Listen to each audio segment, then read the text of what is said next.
All right, we're rocking and rolling. We're doing good. Hello, happy Thursday. Welcome to another Lunch and Learn with Purse Strings. My name is Maggie Nielsen, and I'm a partner here at Purse Strings.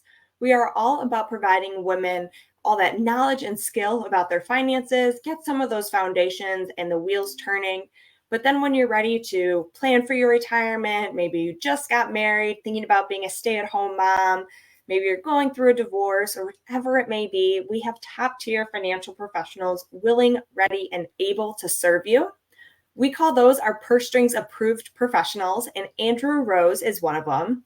So we're so excited to have him on today to talk about, stay at home moms and really, some of those common concerns, options, and challenges that they go through. But before we dive into all that fun, Andrew, could you give us a little intro of who you are and what you do? Absolutely. Thank you, Maggie. Appreciate the opportunity to be here today. And so Andrew Rose out of Raleigh, North Carolina, financial planner, been in the industry for 16 years. I was a finance graduate and decided at the age of 22 to give financial planning a shot and love it. And, one thing that really drew me to this career was the opportunity to work with people and help them plan for the future. And throughout the years that I've been doing this, I found that the majority of my clientele tend to be successful females, and especially folks in the business market. So when I learned about Purse Strings, it was a great opportunity, again, to share knowledge and wealth and be a further resource for folks out there, not just locally, but across the country. My practice really tiers on three things: retirement income planning, wealth management, and wealth building, especially for charitable purposes, and then also business planning. So like I mentioned, a lot of folks I work with are business owners in some aspect where they're self-employed or they do own a business or multiple businesses. So as you know, a lot of the financial stuff out there is integrated between your personal well-being and your business well-being too. Awesome. Yeah, those are definitely intertwined. So we're so glad to have you on today and have you share your expertise. For anyone tuning in live, please feel free to throw in any questions or comments into the chat. We're happy to get to those. And if you're watching the replay, you can still throw them in the chat or the bottom, and we'll work on coming back to those questions. But stay-at-home moms, they're usually, doing the mom job and are not the income earner. So what are some common concerns you hear a lot from stay-at-home moms about saving for their future and for their retirement? That's a great question. So, one of the biggest concerns I have is obviously there's no direct income from them. Yeah. So oftentimes, when we talk about the concerns they have, it's one, just being aware and part of the process of the planning with income. Because what I find oftentimes too is generally, not always the case, but generally, if they do have a financial advisor, usually it's a relationship that the breadwinner or the spouse who is working has that relationship with. And I've heard that so many times from stay-at-home moms. They're like, we've got an advisor, I think. I've never met him before. I'm not part of the conversations. So, being in the know, so to speak, is one big component and a concern I see a lot of times. Along with that, from a risk management plan, that tends to be a concern again, especially for the spouse who's been out of the workplace for 5 or 10 years. They know, oh my gosh, if something happened to my spouse, they couldn't work, they passed away, they lost their job, they got sick or injured. They can't just go get a job the next day and potentially maybe not even get the same income that they had beforehand. And these are, again, a lot of times you see that with spouses who have, advanced degrees in law or even medicine where, they've got the knowledge base, but over a period of time of years, that world changes. So that's a big concern.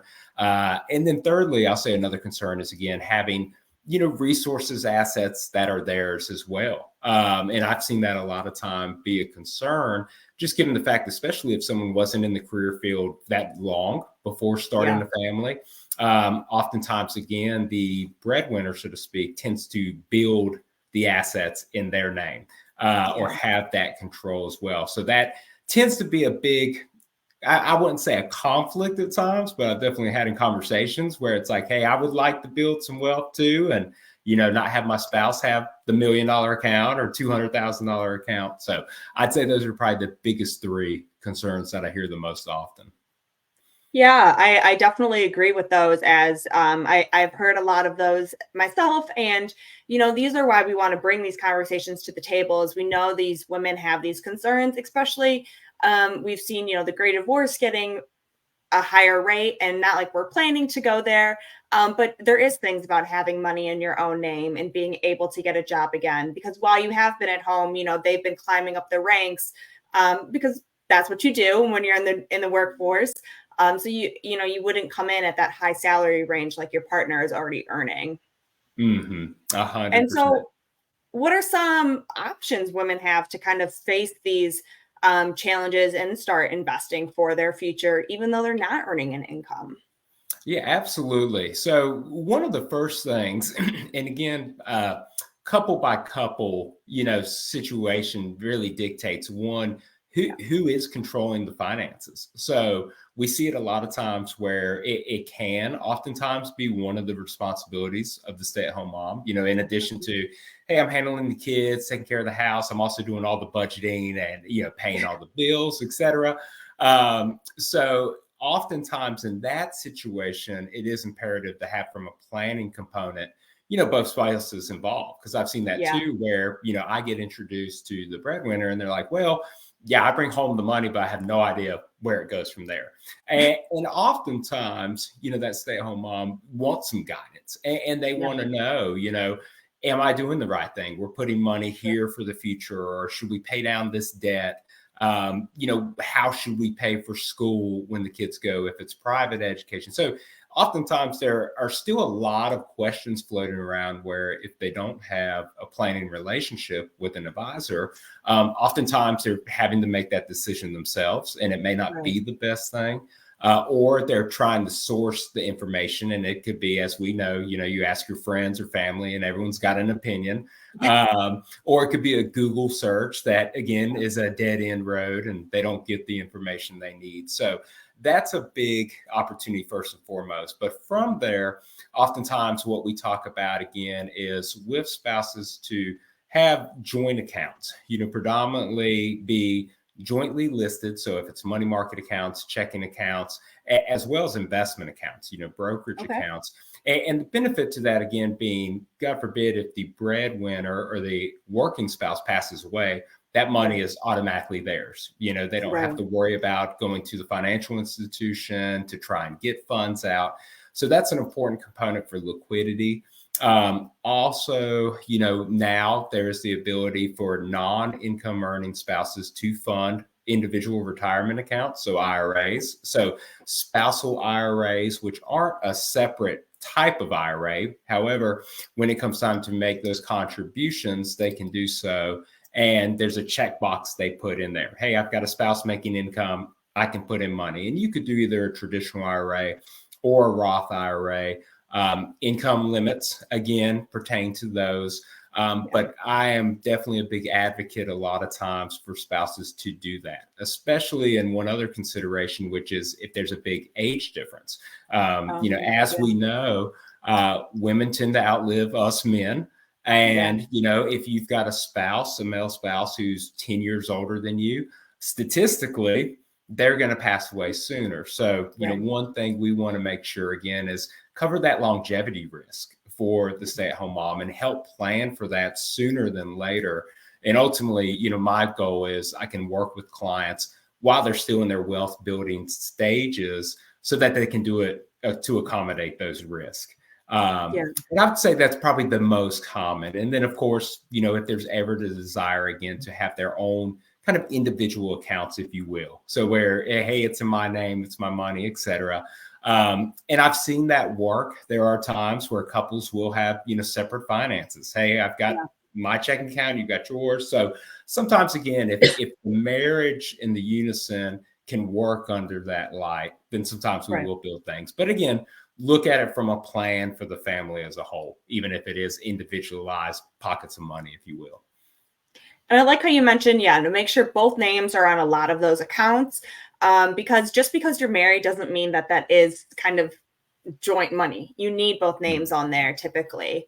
But when you, and correct me if I'm wrong here, but for, an IRA, that usually can only have one name on it, correct?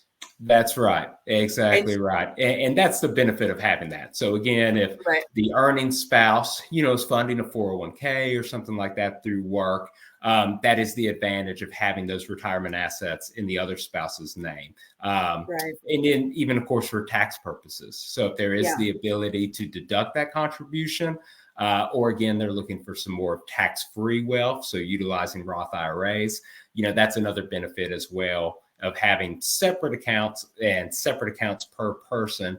But then again, to get some tax benefits if that's another goal that they have there too. Which seems great to me because, yeah, your tax savings, you're saving for both people's retirement. So when you both retire, like you're living lavishly, whatever that looks like for you, and you're kind of funded rather than just putting all your eggs in just their account and growing that in different ways. You can kind of spread it and have those tax benefits. That's right. Exactly right. And I've seen that with retired couples. I had one client, she had a small Roth IRA and, they wanted to do a big bathroom remodel in their house because it was going to be their forever home. And she was like, this is my baby. I want to pay for it, and she kind of took the ownership and said, I'm fine taking money out of that account because it's tax Yeah. free. But you're right. There was a lot of ownership and she felt well knowing, hey, I saved this money, so therefore I get to treat myself and do this for Yeah. us. That's awesome. I'm so glad she got that new bathroom. We all love a Oh, new I know, bathroom. absolutely. And because then I know somebody's writing in, a spouse's 401k, they might have access to it because they're the beneficiary, but that means they get access to it when their partner dies. That doesn't mean you can have access to it while they're alive, which is sometimes like these minute details people need to catch to really understand how these accounts work. 100%. You're exactly right. And that's, part of the planning concern again is, Yeah. in an event of, if a spouse is, at the hospital and Yeah. incoherent and yep, the other spouse, at home mom, is trying to make everything work out. It's like, okay, we don't have a paycheck coming in, but I know there's some money somewhere. Yeah. Yeah. It just brings a lot of peace of mind knowing it's like, okay, we have accessible stuff given the contingencies that could happen in life. And you Right. definitely have to start planning for those things. Yeah, definitely. And that's why I love, we always encourage meet with financial planner because going online or, taking even just some of these video clips, they're great information, but we all need that real customized plan for our situation because there are these little nuances that about that like some people just don't think of, or, you don't think of that special scenario, but of course, you might fall into that gap. So having a professional who can see those gaps and really help you fill them in is so essential to make that long-term plan. Absolutely. Yeah. We always say, 20 minutes of time can save you 20 years of heartache down the road.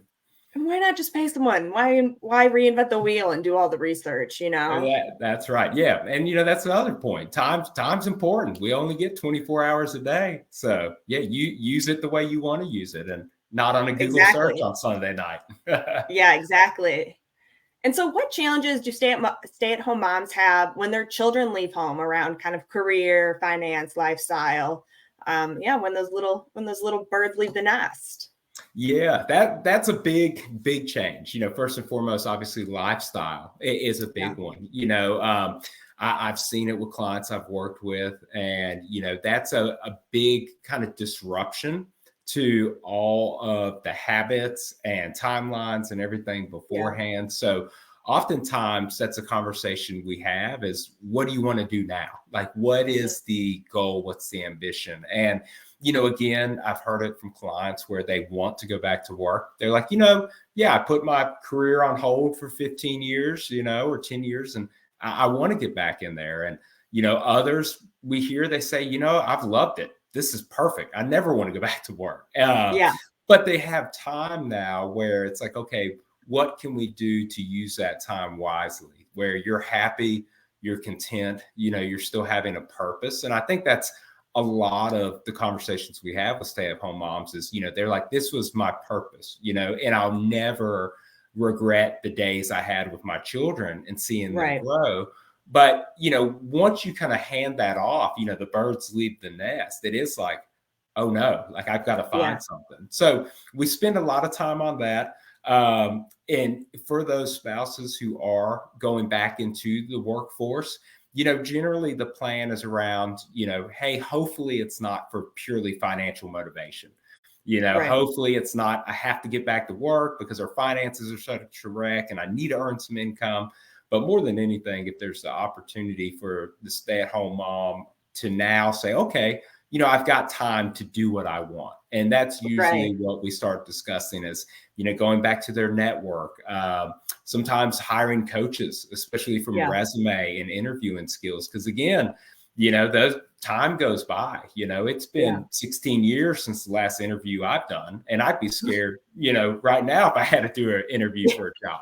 So those are big opportunities. And then, other things that I've seen is ones that want to start their own business too. So Mhm. sometimes maybe it's a hobby or something that they've always had some interest in. And again, if it's not so much income motivated, that is a real big opportunity to kind of bridge that gap in between. Okay, kids are gone.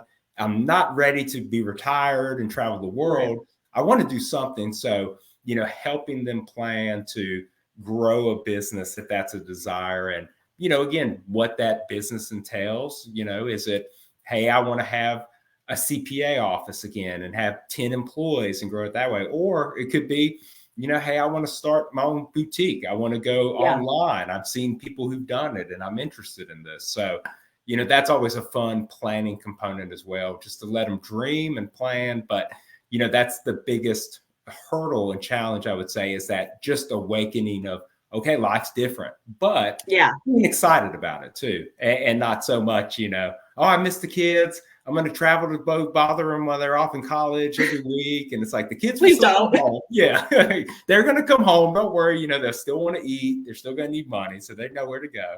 Yeah. But it can definitely be, again, a big change from that standpoint. And for both spouses too. I would say that as well as that's another conversation that we have is often, hey, as spouses, what are y'all planning to do now that the kids are Yeah. gone? Because that is another change where it's like, okay, for the last 20 years or so, it's been focused on the kids. And now Yeah. we can focus on us. So oftentimes I've had that where a stay-at-home mom will now say, I want to go back to work. The reason being is we can earn some extra money so we can do a lot of the things we put on the Yeah. back burner, be it if it's travel or, buy that second vacation home, whatever Yeah. it might be. That tends to be, again, a goal-based discussion where we want both spouses involved to say, hey, what do you want out of life at this point? I love how your conversations are not like, yeah, your books aren't looking good, go get a job. But it's like, what lights you up? What brings you passion? What's your desire? Like, and sometimes we don't take enough steps back and kind of think about, what do I want now that I've, had all my focus on these children? Like, what do I want this next chapter to look like? Because it can still be another 50 years. And so Mhm. it's very much like, do I want to start a business? Do I, what brings me joy? Well, how do I want to fill my days? Not just like, you need money, go get a job. Which is just so refreshing. And so like, we get to design our lives and you're just kind of there to assist with the finances. Yeah, 100%. And I found a lot of times too, Maggie, for the spouses who go into the workforce, a lot of times the income can be really good. And Yep. and then that's a discussion like, well, I'm making way more money than I thought I needed or wanted to, and I'm happy. And that's the biggest thing. It's like I love Right. the work I'm doing. I'm happy doing it. And it can be, a lot of fun having that conversation, like you said, when you really base it on, hey, what is the intention? What's the dream here versus Yeah. just, hey, I got to go make six-figure salary because I really should have done that 20 years ago. Right. Yeah, it definitely brings a lot more fun into going back to work if that's the direction a lot of folks go. And then it's kind of into those bigger dreams of like, well, I know my kids probably will have kids and I can't wait to be the grandma and do big family vacations or whatever it may be, just taking that another step further now that your kids can function as adults, and then it's like, okay, what's the next step? How can I be like a grandma or, do things as a large family now? 100%. Yeah. And I've seen that a lot of times too, where, yeah, sometimes it is, we call it, it's like the college career. They go back to Yeah. work for 4 years, and it's like, my oldest kid's expecting, I'm quitting again so I can be full-time grandma, which is Whatever nothing wrong with works. that. Exactly Yeah, right. Again, it's just definitely. trading now. Hey, what am I going to do with my time that's valuable to me? And yeah, oftentimes, that can be the next step. Definitely. And when we were kind of preparing for this, we asked our community if they had any questions, and somebody kind of mentioned, shouldn't stay-at-home moms earn a salary? Which I do think is kind of difficult, as we can't change the government system on this call today, of making sure stay-at-home moms earn some money. But what are kind of your thoughts about that? Yeah, exactly. Yeah, we can't change any laws, but I've seen a couple things that have worked well. So one being, talking about again the kind of virtual businesses that are out there. I Yeah, have seen a lot of stay-at-home moms who, they may do some contract work, some consulting, ghostwriting. It might be again an Instagram or Pinterest store, and again, it's not so much a full-time job or even a part-time job, but it's a way to make some income. So I have seen a lot of stay-at-home mothers do that. Other times I have seen, again, if the other working spouse runs a business, they will employ their spouse. And a lot of right. times it can have some tax motivation behind it. Hey, pay your spouse. They can max out their 401k or their IRA. So that is a benefit. But I've seen that work out well a lot of times where, again, it's, hey, I can add my spouse on the payroll.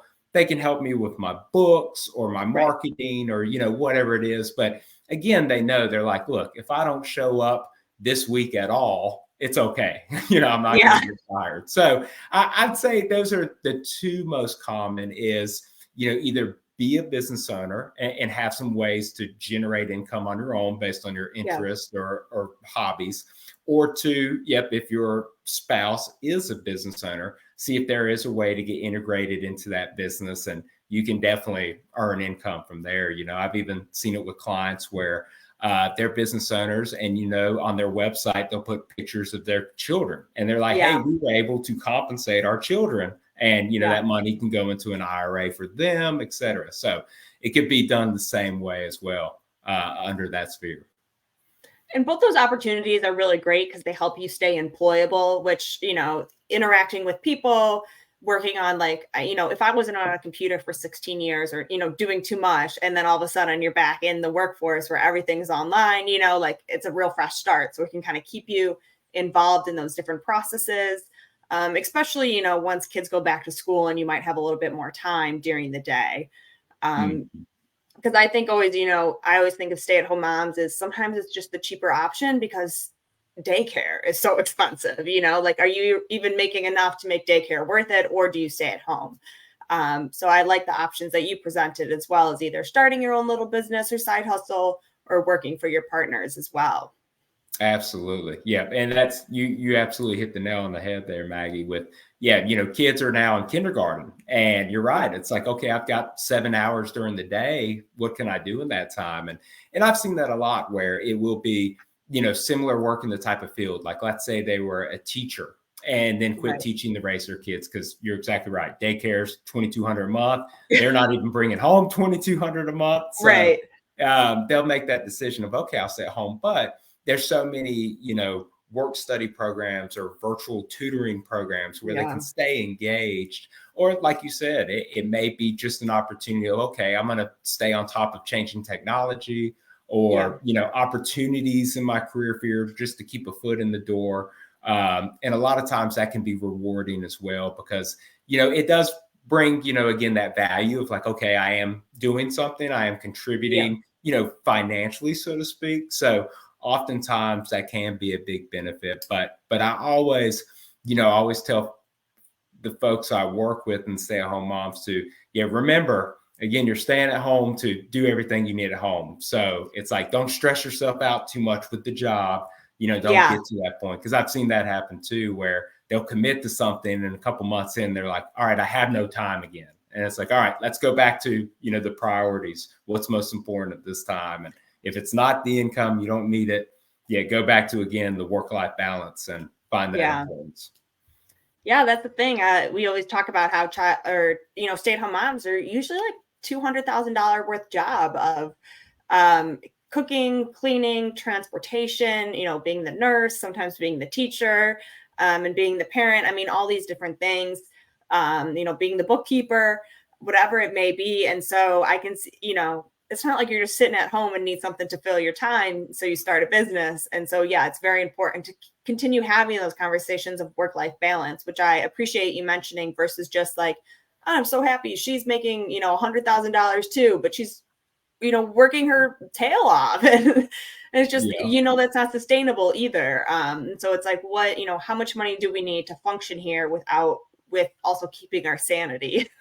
100%. Yeah, it's a very fine line, and you're right. You definitely want to make sure it's like, okay, to that point, there's so many duties and things that can be done, from Yeah. after school activities to volunteer activities to just the house itself.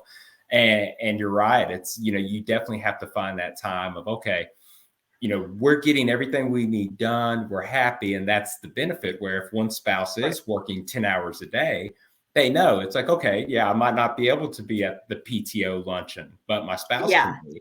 Or, hey, my mom who's aging needs to go to an eye doctor appointment. Okay, my spouse can take her. So, yeah, Right. there's a lot of balance in that where, yeah, if you overcommit to certain things, especially from a professional standpoint, it could Yeah. definitely derail some of those other important lifestyle items.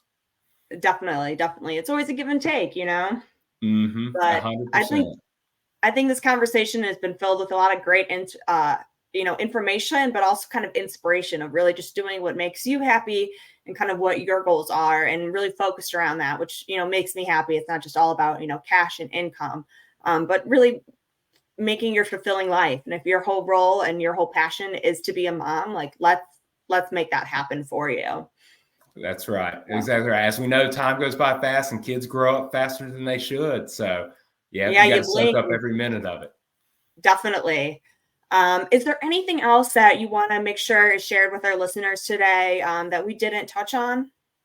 The only other thing I would say is, yeah, amongst being a stay-at-home mom, the other kind of the darker side of it is sometimes there is some loneliness there, Yeah. and I think that can be again a conversation of there's a difference between being alone and lonely, and I think that's where oftentimes I always say, hey, make sure you keep your social circles intact, and if it's your neighbors, if it's again siblings, parents, former coworkers, Mhm. always strive to work and maintain those relationships, because that's an easy place to be. And I think we all experienced it 3 years ago when it was all, Yeah. now we have to work from home, and a lot of people felt isolated. Yeah. But I could say that would be one thing going into being a stay-at-home mother is critically important, just to make sure it's like, okay, you keep your social circle intact, and know that there's others out there who are dealing with the same frustrations and stresses, et cetera. So, and there's so many good groups out there. I know, Facebook groups, Yeah. meetup groups, book clubs, whatever, interests are there to keep, that part of life engaged as well. Because yeah, you definitely don't want to negate the friendships and family as well. So it's a tough job. I tell you what, financial planning and advising can be stressful, but I don't know if I would trade it to be a stay-at-home parent. It's a lot to do and a lot to manage. It sure is. I know I just got coffee the other day and I saw like 5 different moms all with their little babies, and I was so excited. They're all just getting together, getting out, it's having their good time. But Yeah. I appreciate you coming on today and sharing your expertise. If anyone's thinking about being a stay-at-home mom or has any other financial questions, don't hesitate to reach out to Andrew. All of our professionals have a free 20 to 30-minute call. Make sure it's a good fit for both of you. Get some of those questions answered. So he's with Capital Financial Solutions. His email has been going through the bottom, arose@capfs.com. He's also one of our Purse Strings approved professionals, so you can check him out on our site, pursestrings.co. But please jump into the conversation. We all want to be talking about money, and reach out if you have any questions. Have a great week. Thank you, Maggie.